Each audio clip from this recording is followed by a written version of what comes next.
अस्सलाम वालेकुम स्टूडेंट्स, आज की इस वीडियो में हम चैप्टर नंबर 10 के एक्सरसाइज के शॉर्ट रिस्पॉन्स क्वेश्चंस डिस्कस करने वाले हैं। तो बच्चों, काफी इंपॉर्टेंट लेक्चर है। आपने सब क्वेश्चंस को अच्छी तरह से अंडरस्टैंड करना है ताकि आप इनको अच्छे से एग्जाम में टैकल कर सकें। तो सबसे पहला हमारे पास क्वेश्चन है, why should we wear dark coloured clothes in winter and white coloured clothes in summer. हमें सर्दियों में डार्क कलर कपड़े क्यों पहनने चाहिए और गर्मियों में व्हाइट कलर यानी लाइट कलर के कपड़े क्यों पहनने चाहिए। The science behind this involves two different color absorb or reflect infrared radiation heat from the sunlight. सूरज से आने वाली हीट रेडिएशन जो है, ये दो कलर्स जो हैं ये डिफरेंट वे में एब्जॉर्ब या रिफ्लेक्ट करते हैं। अगर हम ब्लैक कलर की बात करें तो ये एब्जॉर्ब कर लेता है जितनी रेडिएशन इसके ऊपर आती हैं, ये उसको एब्जॉर्ब कर लेता है। अल्टीमेटली आपके कपड़े गर्म होंगे और आपकी हीट अंदर, जो कपड़े गर्म होने से आपकी बॉडी भी गर्म होगी। तो अगर हम गर्मियों में ये प्रोसेस करते हैं, गर्मियों में तो ऑलरेडी हमारी बॉडी को ठंडक चाहिए होती है, तो अगर हम डार्क कलर कपड़े पहनेंगे तो हमारी बॉडी मजीद गर्म हो जाएगी उससे। जो हमारे पास व्हाइट कलर के कपड़े होते हैं वो हीट को रिफ्लेक्ट करते हैं, ठीक है। तो रिफ्लेक्ट करने से हमें फायदा होता है कि हमारा इंटरनल बॉडी टेम्परेचर मेंटेन रहता है, बाहर की हीट हमारी बॉडी तक नहीं पहुंच पाती। तो इसलिए गर्मियों में हम लोग व्हाइट कलर के कपड़े पहनते हैं। तो इनकी बेटा रीजन भी यहाँ पे मेंशन की हुई है, dark clothes absorb more sunlight and heat energy keeping us warmer in the winter. तो सर्दियों में हमारे लिए ये चीज फायदेमंद है क्योंकि हमें सर्दियों में हीट चाहिए होती है अपनी बॉडी को गर्म रखने के लिए। तो हम डार्क कलर के कपड़े पहनते हैं ताकि कुछ भी रेडिएशन सन से आए वो हमारे कपड़ों में एब्जॉर्ब हो जाए और हमारी बॉडी गर्म रहे। दूसरा है, light coloured cloth reflect sunlight and heat helping us stay cooler in the summer. तो गर्मियों के दौरान ये हीट को रिफ्लेक्ट करते हैं लाइट कलर के या व्हाइट कपड़े। तो इसकी वजह से जब हीट रिफ्लेक्ट होगी तो हमारी बॉडी ठंडी ही रहेगी, इंटरनल टेम्परेचर हमारा मेंटेन रहेगा। So we wear dark coloured cloth in winter and white coloured cloth in summer. तो बड़ा आसान क्वेश्चन था, आई होप आपको समझ आया होगा। अब हम लोग चलते हैं क्वेश्चन नंबर 2 पे।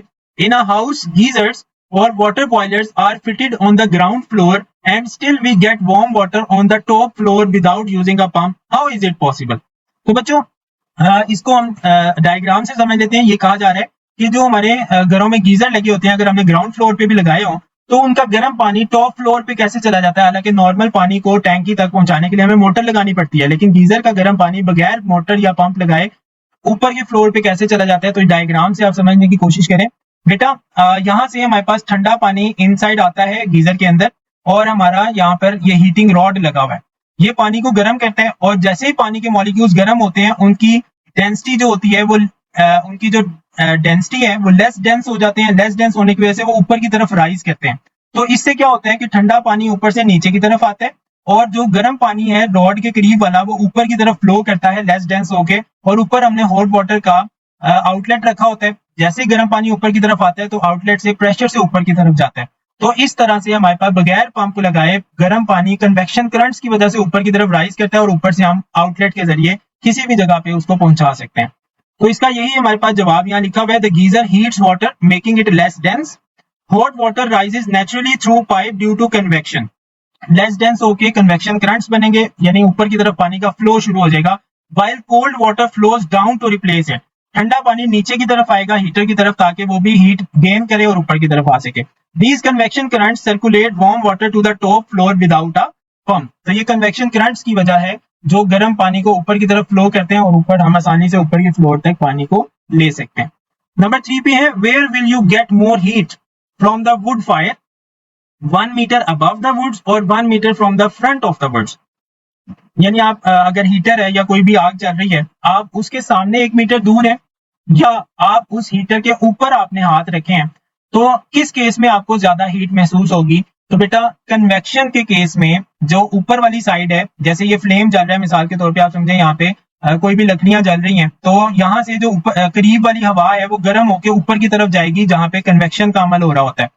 और जो सामने वाली साइड है वहां पे रेडिएशन के जरिए हीट ट्रांसमिट हो रही होती है। तो दो प्रोसेसेस हो रहे हैं, लेकिन यहाँ पे कन्वेक्शन का अमल ज्यादा हो रहा होता है, रेडिएशन का अमल कम हो रहा होता है। इसलिए जब आप अपर साइड पे हाथ रखोगे तो आपको ज्यादा हीट महसूस होगी due to convection as compare to radiation. इसको पढ़ लेते हैं। We will receive more heat 1 metre above the wood fire than in front of it. Above वाली साइड पे हम ज्यादा हीट महसूस करेंगे। Heat rises due to convection, so the area directly above benefits from concentrated warm air and direct radiant heat from the flames. तो यहाँ से direct heat आपको ऊपर की तरफ मिल रही होगी कन्वेक्शन के जरिए भी और फ्लेम की हीट भी। In front of the fire radiation occurs, front side पे रेडिएशन का अमल हो रहा होता है. Heat disperses more losing intensity to surrounding cooler air. तो रेडिएशन चूंकि हर तरफ फैल रही है चारों तरफ, तो उनकी इंटेंसिटी कम होगी. कन्वेक्शन में तो सारी की सारी हीट ऊपर आ रही है, तो ऊपर की तरफ इंटेंसिटी ज्यादा होगी, इसलिए कन्वेक्शन के टाइम पे हमें ज्यादा हीट महसूस होगी ऊपर की साइड पे.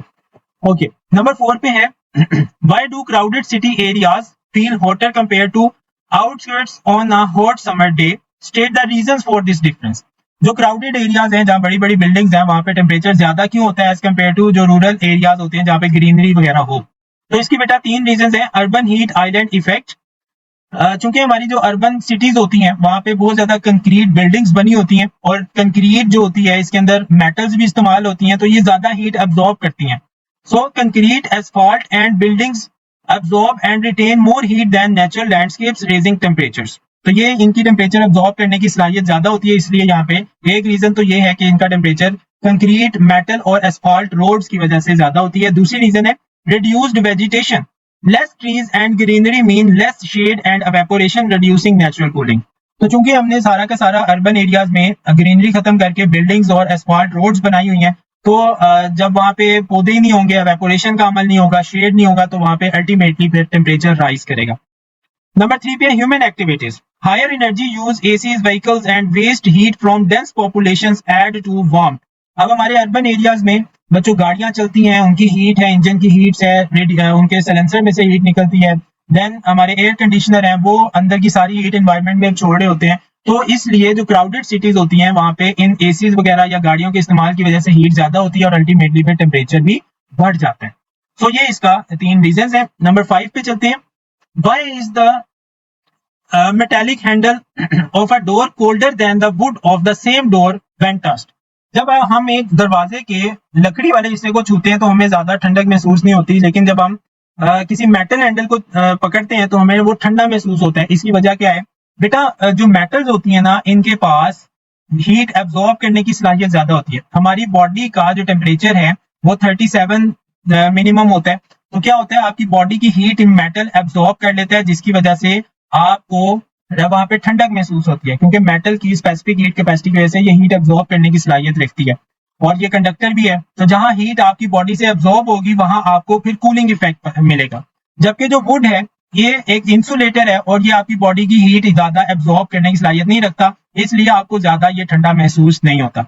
आपको ठंडक तभी महसूस होती है जब आपकी बॉडी में से हीट निकाली जा रही हो. तो मेटल आपकी बॉडी में से हीट निकालती है, इसलिए आपको वहां पे ठंडक महसूस होती है. Metal requires less heat energy to change temperature and conduct heat away from the hand more efficiently. हमारे हाथ से वो हीट को अवे करता है, निकालता है metal handle, and you feel colder. Metal's high conductivity allows it to absorb our body heat rapidly. Metal की जो हाई कंडक्टिविटी है उसकी वजह से वो हमारी बॉडी की हीट को एब्जॉर्ब कर लेती है. While wood's slower heat exchange feels warmer. तो वुड एक इंसुलेटर है, वहां पे हीट ट्रांसफर इतनी जल्दी नहीं होता, इसलिए वो हमें ज्यादा गर्म, ज्यादा ठंडी महसूस नहीं होती. नंबर 6 पे है how do trees help reduce the effect of climate change. दरख्त किस तरह से क्लाइमेट चेंज में किरदार अदा करते हैं, and what could happen if forest are depleted. क्या होगा अगर जितने भी जंगलात हैं ये खत्म हो जाए. तो बच्चों सबसे इंपॉर्टेंट चीज है आपकी एटमोस्फेयर में पाई जाने वाली कार्बन डाइऑक्साइड, जिसको हम ग्रीन हाउस गैस कहते हैं. और इसके अलावा पौधों की ट्रांसपिरेशन से वाटर वेपर्स भी बनते हैं, वो भी एक ग्रीन हाउस गैस है. तो बच्चों इन्होंने क्या करना होता है, हीट को ट्रैप करना है. अब जब आपके पौधे नहीं होंगे तो इन्वायरमेंट में पौधों को चाहिए होती है कार्बन डाइऑक्साइड फोटोसिंथेसिस के लिए. जब इन्वायरमेंट में कार्बन डाइऑक्साइड कंज्यूम नहीं हो रही होगी पौधों से, तो वहां ग्रीन हाउस इफेक्ट ज्यादा होगा, जिससे ग्लोबल वार्मिंग होगी. तो पौधों का होना हमारे लिए इसलिए जरूरी है कि कार्बन डाइऑक्साइड को एब्जॉर्ब करता है अपने अंदर, और हीट का इफेक्ट कम से कम होता है, क्योंकि वो हीट ट्रैप करती है carbon dioxide. So trees combat climate change by absorbing carbon dioxide and releasing oxygen while also cooling the air and regulating rainfall. तो दरख्त carbon dioxide green house gas को एब्जॉर्ब करते हैं और ऑक्सीजन हमारे environment को देते हैं, और इसके अलावा ट्रांसपीरेशन का अमल होता है, वाटर वेपर्स निकलते हैं जो कि रेनफॉल का बाइस बनते हैं, जिसकी वजह से क्लाइमेट चेंज होता है. इफ फॉरेस्ट वैनिश, अगर ये जंगलात खत्म हो जाएंगे, कार्बन डाइऑक्साइड लेवल राइज करेगा, टेम्परेचर सोर, वो टेम्परेचर भी बढ़ेगा क्योंकि ग्लोबल वार्मिंग का अमल होगा, एंड वेदर एक्सट्रीम्स वर्सन, और जो मौसमी तब्दीलियां हैं वो बहुत ज्यादा होना शुरू हो जाएंगी, threatening ecosystems and human survival. जिसकी वजह से हमारा जो इकोसिस्टम है वो बिल्कुल डिस्टर्ब हो जाएगा और इंसानी जिंदगी बिल्कुल मफलूज हो जाएगी। Protecting forest is vital to avoid these disasters. तो हमें अपने जंगलात की हिफाजत करनी चाहिए, ये बहुत बड़ा सोर्स है हमारी अर्थ के ऊपर क्लाइमेट को मेंटेन रखे हुए। नंबर 7 है, how does gravity contribute to earth core temperature. बच्चों ग्रेविटी की जो डायरेक्शन है ना वो सेंटर ऑफ द अर्थ की तरफ होती है, और आपको पता है सेंट्रल पार्ट हमारा कोर है। जब ग्रेविटी एक फोर्स है नीचे की तरफ होगी तो एक कंप्रेशन का अमल आएगा, दबाव आएगा। दो काम हो रहे हैं, एक तो ग्रेविटी की कंप्रेशन हो रही है और एक ऊपर की जो लेयर्स हैं अर्थ के ऊपर, मेंटल है, क्रस्ट है, उनका वजन भी नीचे की तरफ ही है। तो ग्रेविटी और ये जो वजन है लेयर्स का और ग्रेविटी की कंप्रेशन ये मिलकर नीचे दबाव डालती हैं और अंदर का जो टेम्परेचर है वो अंदर ही रह जाता है। मिसाल के तौर पे आप एक प्रेशर कुकर है, उसके अंदर जब आप खाना पका रहे होते हैं आप ऊपर ढक्कन दे देते हैं फुल प्रेशर से। क्या होता है कि वो जब आप ढक्कन ऊपर दे देते हैं तो अंदर एक दबाव आता है जो कि अंदर की हीट को अंदर ही रखता है, जिसकी वजह से आपका खाना जल्दी पक जाता है। यही प्रोसेस यहाँ पे हो रहा है। दबाव इतना ज्यादा है कि वो कोर की तरफ को जा रहा है और कोर के अंदर ये एक ढक्कन नुमा काम करता है जो अंदर के टेम्परेचर को अंदर ही मेंटेन रखे हुए। So gravity causes immense pressure on earth core through compression. This pressure keeps the core solid and hot. तो ये प्रेशर जो है वो इसको गर्म रखे हुए है। फिर है दूसरा, radioactive element also add heat to core due to decay due to compression caused by gravity. जब कंप्रेशन मिलता है कोर वाली साइड पे वहां पे रेडियो एक्टिव एलिमेंट्स भी मौजूद हैं जिनको जब वो हाई प्रेशर में दबते हैं तो उनकी डिके शुरू हो जाती है जिससे वो हीट रिलीज करना शुरू कर देते हैं, radiations. It also trap this heat long term maintaining the course extreme temperature. तो ये रेडियो एक्टिव एलिमेंट्स की वजह से इंटरनली उस कोर को हीट मिलती जा रही है और टेम्परेचर मेंटेन रहता है हमारा। नेक्स्ट है, why do certain gases in the atmosphere trap more heat than others. कुछ गैसेस को ही हम ग्रीन हाउस गैसेस क्यों कहते हैं, हालांकि बाकी गैसेस भी हैं, ऑक्सीजन भी है, नाइट्रोजन है, हीलियम की गैसेस हैं, नियॉन वगैरह हैं, हैलोजेंस। तो ये गैसेस क्यों कंट्रीब्यूट नहीं करती हैं ग्लोबल वार्मिंग में। हम कुछ गैसेस को ही क्यों ग्रीन हाउस इफेक्ट का नाम देते हैं, ग्रीन हाउस गैसेस का। तो उसकी रीजन बेटा ये है हमारे पास मॉलिक्यूलर स्ट्रक्चर। सबसे पहले जो हमारे पास कार्बन डाइऑक्साइड, मीथेन और वाटर वेपर्स हैं, इनके मॉलिक्यूलर स्ट्रक्चर्स इस तरह से हैं कि इनके जो पार्टिकल्स हैं वो वाइब्रेट करते हैं और हीट एब्जॉर्ब करने की इस तरह वाइब्रेट करते हैं कि इनके दरमियान हीट एब्जॉर्ब करने की सलाहियत ज्यादा हो जाती है इंफ्रारेड रेडिएशंस को, और जिसकी वजह से ये हीट को ट्रैप कर लेती हैं। सेकेंड रीजन है इंफ्रारेड एब्जॉर्प्शन, यानी इंफ्रारेड रेडिएशन एब्जॉर्ब करने की सलाहियत इनमें ज्यादा है। और इंफ्रारेड आपको पता है हीट सोर्स रेडिएशंस होती हैं, इनको जितना ज्यादा कोई एब्जॉर्ब करेगा उतना ज्यादा हीटिंग इफेक्ट वहां पे प्रोड्यूस होगा। These greenhouse gases are effective at capturing outgoing thermal energy while letting sunlight pass through. Light rays को वो पास होने देते हैं, लेकिन जो इंफ्रारेड हीट रेज होती हैं उनको ये ट्रैप कर लेती हैं। अदर गैसेस लाइक नाइट्रोजन और oxygen don't interact with infrared radiation, so they don't contribute to global warming. तो बाकी गैसेस जो हैं वो इंफ्रारेड रेडिएशन एब्जॉर्ब करने की सलाहियत नहीं रखती, उनकी कोई इंटरेक्शन नहीं होती, इसलिए वो ग्लोबल वार्मिंग में हिस्सा नहीं लेती। सो नेक्स्ट हमारे पास क्वेश्चन है, what are the potential environment impacts of extraction of geothermal energy. Geothermal energy कहते हैं जो हम जमीन से एनर्जी हासिल करते हैं इन द फॉर्म ऑफ जो जियोथर्मल एनर्जी कहते हैं वो हीट जो हम जमीन से हासिल करते हैं। मैग्मा के करीब जो रॉक्स होती हैं वो बहुत गर्म होती हैं, और अगर नीचे जमीन में पानी भी मौजूद है, जब वो पानी उन गर्म रॉक्स तक पहुंचता है तो बॉयल होता है, बॉयल होने से स्टीम में कन्वर्ट होता है और फिर वो जमीन से बाहर निकलता है। इस फॉर्म में हम जियोथर्मल एनर्जी हासिल करते हैं। अब इस सवाल में ये पूछा जा रहा है कि इसके बैड इम्पैक्ट्स क्या हो सकते हैं।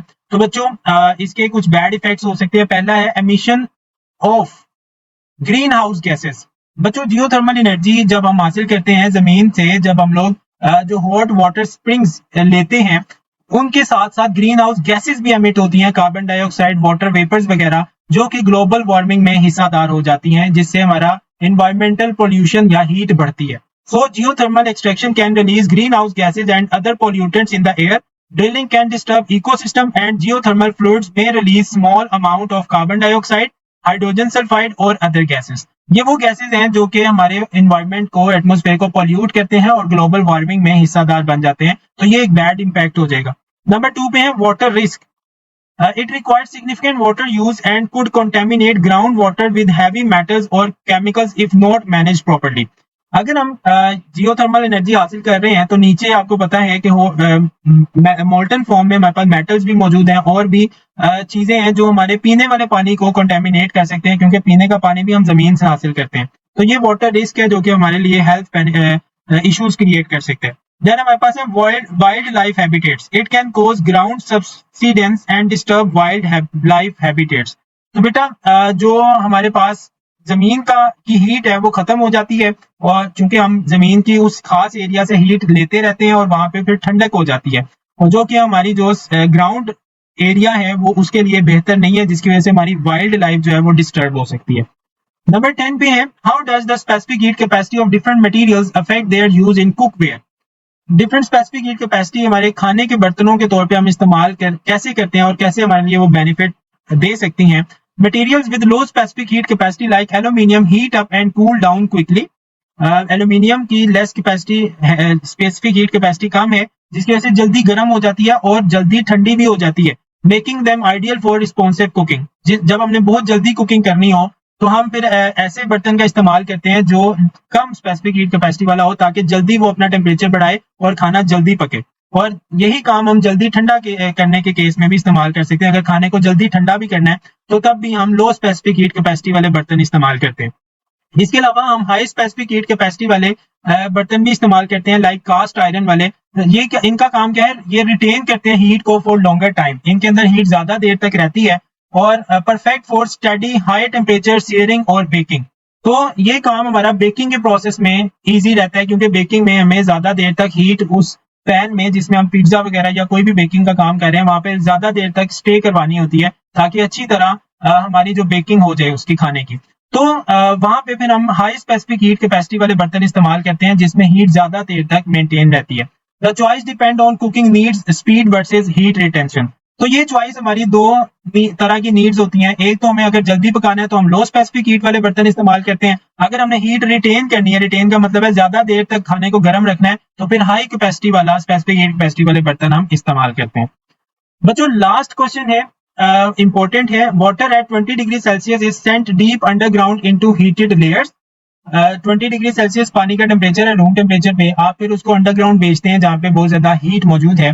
Where it turns into mix of steam and hot water, जहाँ पे वो 100 डिग्री सेल्सियस पे जाके गर्म पानी और हॉट स्टीम यानी भाप की फॉर्म में कन्वर्ट हो रहा होता है। As the steam and hot water cool back down to 20 degrees Celsius, why does 1 kilogram of steam release more energy than 1 kilogram of hot water? तो उसमें ये पूछा जा रहा है कि जब हम गर्म करने के बाद उसको ठंडा होने के लिए छोड़ते हैं तो स्टीम जो है वो ज्यादा हीट क्यों रिलीज करती है एज कम्पेयर टू जो वाटर फॉर्म में, लिक्विड फॉर्म में पानी, गर्म पानी मौजूद है। तो बच्चों हमारे पास जब पानी बॉइलिंग पॉइंट से ठंडा हो रहा होता है तो हमारे पास दो तरह के काम हो रहे होते हैं। एक तो जो स्टीम है वो वापस पानी में जा रही होती है, इसको हम कहते हैं स्टेट में चेंज आना, यानी हालत बदलना। पानी लिक्विड, स्टीम से गैस से लिक्विड में जा रहा है, तो जब भी हीट हमारी रिलीज हो रही होती है स्टेट चेंज करते हुए, उसको हम कहते हैं लेटेंट हीट। पहले मैं लेटेंट हीट और सेंसिबल हीट के बारे में आपको बता देता हूँ, फिर हम इसके आंसर पे आते हैं। बेटा सेंसिबल हीट क्या होती है, causes a change in temperature for a substance without changing it's phase. Sensible heat वो हीट होती है जो कि एनवायरनमेंट में ट्रांसफर तो हो रही होती है, लेकिन जो सब्सटेंस है उसका फेज चेंज नहीं हो रहा होता है। जैसे पानी लिक्विड है तो लिक्विड में रहेगा, जस्ट उसका टेम्परेचर 100 से 20 की तरफ कम होते हुए वो हीट रिलीज करेगा, जिसको हम सेंसिबल हीट कहते हैं। दूसरी हमारा होता है लेटेंट हीट, इसको हम हिडन हीट भी कहते हैं। ये असल में टेम्परेचर नहीं बढ़ाती बल्कि जस्ट फेज चेंज कर रही होती है। जैसे स्टीम है ना, स्टीम जब ठंडी होगी तो ऑब्वियसली वो गैशियस फॉर्म से वाटर में जाएगी, तो उस दौरान उसको कुछ ना कुछ हीट वो एब्जॉर्ब करेगी, उसको हम लेटेंट हीट कहते हैं। So latent heat is the energy required to change the state of a substance. उसको जस्ट गैस से लिक्विड में चेंज करना होता है विदाउट ऑल्टरिंग इट्स टेम्परेचर, उस दौरान टेम्परेचर चेंज नहीं होता। सो जब पानी 100 डिग्री सेल्सियस से 20 डिग्री सेल्सियस पे आ रहा होता है तो दो फॉर्म्स ऑफ एनर्जी रिलीज होती है, एक लेटेंट हीट जो कि स्टीम को गैशियस से वाटर में कन्वर्ट कर रही होती है, दूसरा सेंसिबल हीट होती है जो कि पानी को 100 डिग्री सेल्सियस से कूल कर रही होती है 20 डिग्री सेल्सियस पे।